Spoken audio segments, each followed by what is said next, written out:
Welcome, Clarity Coders. In today's video, we're going to cover Chapter 2 of Learn Python the Right Way. Now, this chapter is a little tempting to skip over because we're talking about some more fundamentals, but we're going to write code, and in the rest of the chapters, we're going to use very visual examples.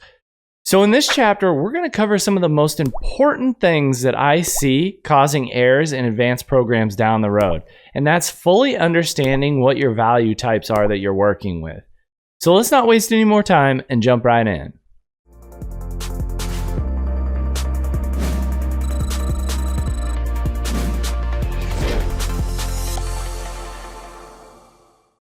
Now I'm going to jump into Replit and open up a new Python program.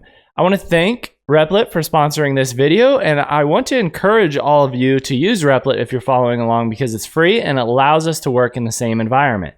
Now, it's not a requirement of this series. You can install Python and use whatever environment you would like, but this is the simplest and gets us coding the fastest. So I'm going to go ahead and create a new Replit instance here. I'm going to use Python, and I'm going to call it Chapter 2.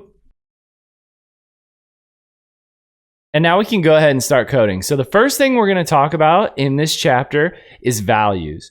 So everything in Python is built on classes. And the most important thing you need to know is you always need to know what class you're working with, what value type you're working with. So we saw that a little bit in the first program. If you remember from the first program, we did an example where we did some mathematics. So I'm going to do 3 plus 3. And you can see I get a result right back of 6, which makes sense. If I do the same thing, but I put the 3 in quotes, you'll notice I get a different answer. If I do 3 plus 3, you'll notice I get 33 back. That's because the value of these classes are different. So a 3 without any quotes around it is an integer. Now in Python, we have a handy function that we can use called type to see what the class is of a value. So we're going to do type with parentheses. So type, open parenthesis, and then put the value inside of it, and then close parenthesis. And you can see that we're working with a class of an integer. Now, an integer is a whole number.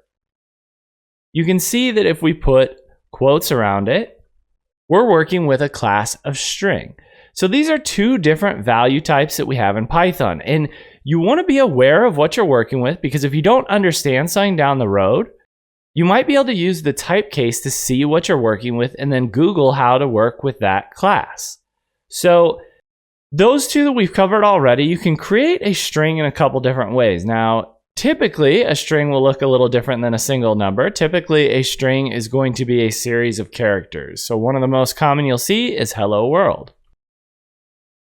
You'll notice that we can use either single quotes or double quotes to create a string. And they'll both react the same way. Now, why would you use one over the other? Well, you may be using quotes inside of your strings, so you might want to use double quotes if you're going to say Jake's channel.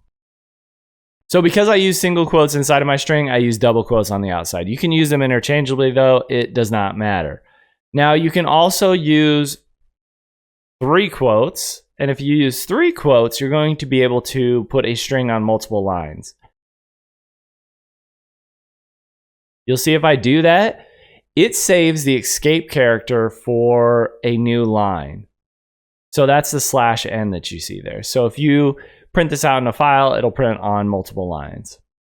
Those are a couple different value types. Now, like I said before, anytime you're working with something and you don't know what it is, you can use that type function to check it. So what about numbers with a decimal? So this is going to be a different type as well.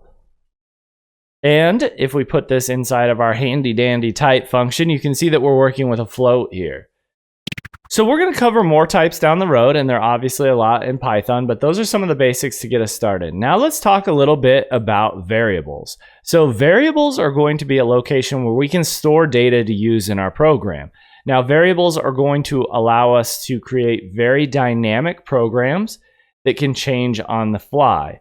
So for example, we could create a variable called name, and we're going to use the assignment operator now. So we're going to say name equals, and then you can put your name. I'm going to put my name here. So now we have a variable that we've created, and we're storing a value inside of it. Now the type of that variable is a string, because in this case, we're putting a string into it.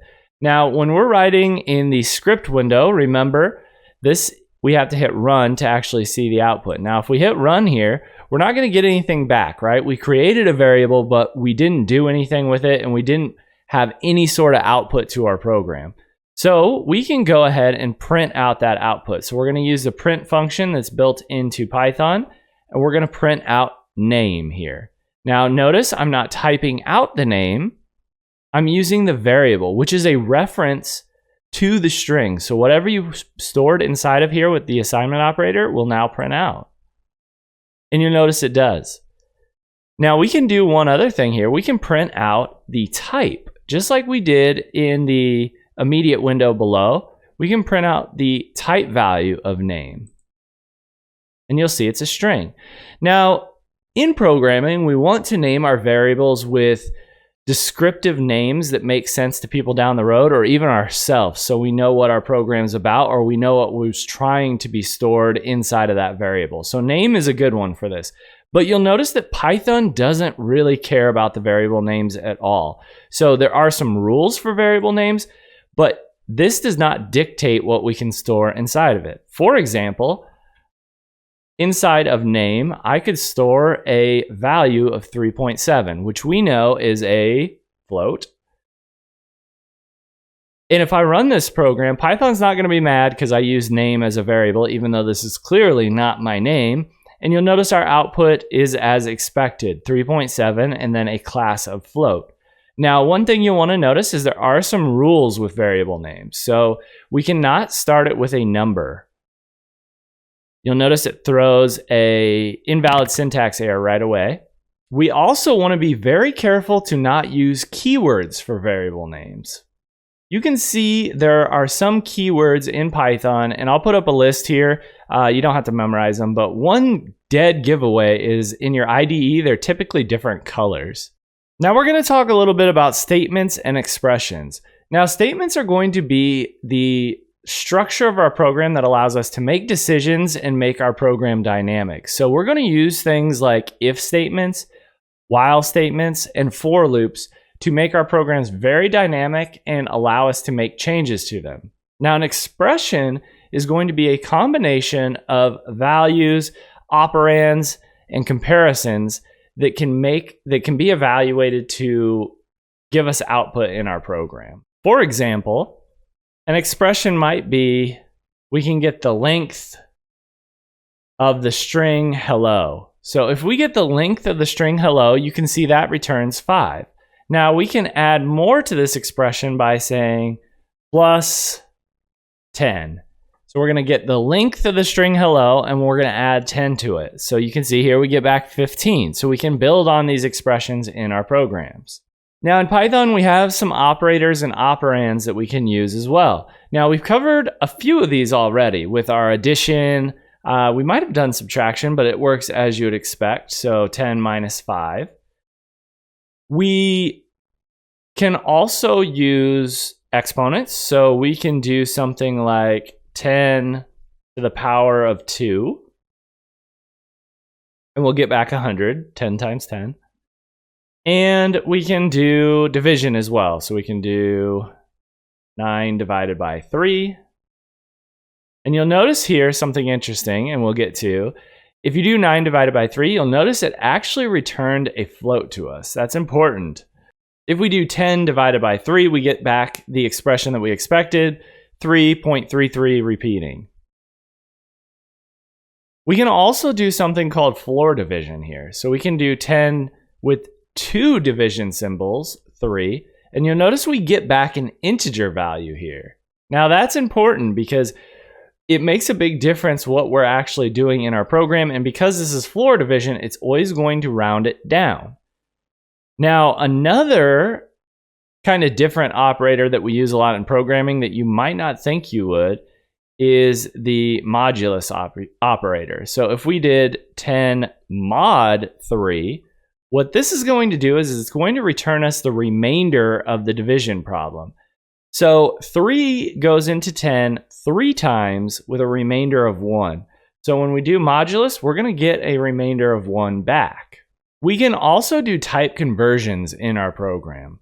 So you've seen before that if we did 10 divided by 3, we get back 3.33 repeating. We can do a type conversion on this. So we can use int, and it's a function. So we're going to use a parenthesis here, and we're going to put the other parenthesis clear at the end. So we're going to do a type conversion on this. So we know that 10 divided by 3 is going to give us 3.33. And we're going to do a type conversion to convert that into an integer. And you'll notice we get 3 back, which makes sense. We turned it into an integer. Now you want to be careful with this. Note, we're not rounding the value. We're just truncating the data. So even if we did something like, so inside of that, I pushed up arrow to get that expression back that I just had. We're going to do 3.9 inside of the int function. And if we run that, you'll notice we get 3 back. So we're just cutting off the decimal. We're not rounding either way. You can also do float. So if we did float, you can pass in 3 here. And you'll notice it took 3, which is an integer, and turned it into a float, which gave us back 3.0. Now you'll notice we're not losing any data precision here, right? We're just adding a decimal value on, but we're not losing any data like we did converting from a float to an integer. And you can also do strings. So if we pass in 3 to str, you'll notice now it has quotes around it and it turned it into a string. You'll also notice that we can get errors sometimes when we use these conversion functions. So if we did int on hello, you'll notice we can't turn hello into an integer, so it throws an error. Now, the final thing I want to talk about in this video is input into your program. So we talked that one of the most important things in programming is getting values into your program. So let's create a little program to finish this that is a simple addition program. So we could do something. We could do a program where we can create 2 variables. We can call it number 1 and set it equal to 10. We can create number 2 and set it equal to another number. We'll say 5. And then we're going to print out number 1 plus number 2. And if we run this, we'll get the expected value back, hopefully. So we get back 15. Perfect. Now, this isn't a very dynamic program, obviously. It's going to give us the same answer every time we run it. We don't want that, so we want to get some input back from the users. Now, luckily, we can use Python's built-in input function. So we're going to say input, and you'll notice that this little pop-up here, it says we can add a prompt into here, inside of this function. So it's a built-in function, so we're going to call it with parentheses. And then inside of this, we can pass in a string. Now, what this string is going to do, it's going to print out to the user and tell them what we want from them. So we're going to say, enter a number. Now, because we're such good programmers, we're going to do a little copy and paste here. And for number 2, we're going to say enter another number. Woo, exciting. So now we can go ahead and run this program. So we're going to enter a number.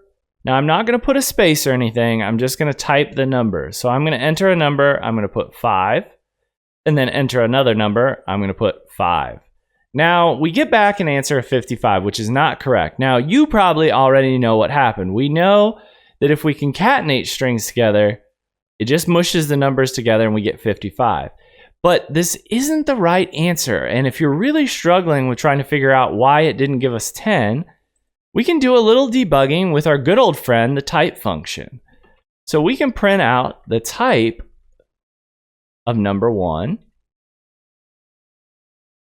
And we can add a comma after that and print out another value. So I'm going to copy this, and I'm also going to print out the type of number 2. Now, if we run this program again, we'll have to enter our numbers again. I'm going to put 5 and 5. You'll see that it prints out the type. Now, these are both of type string.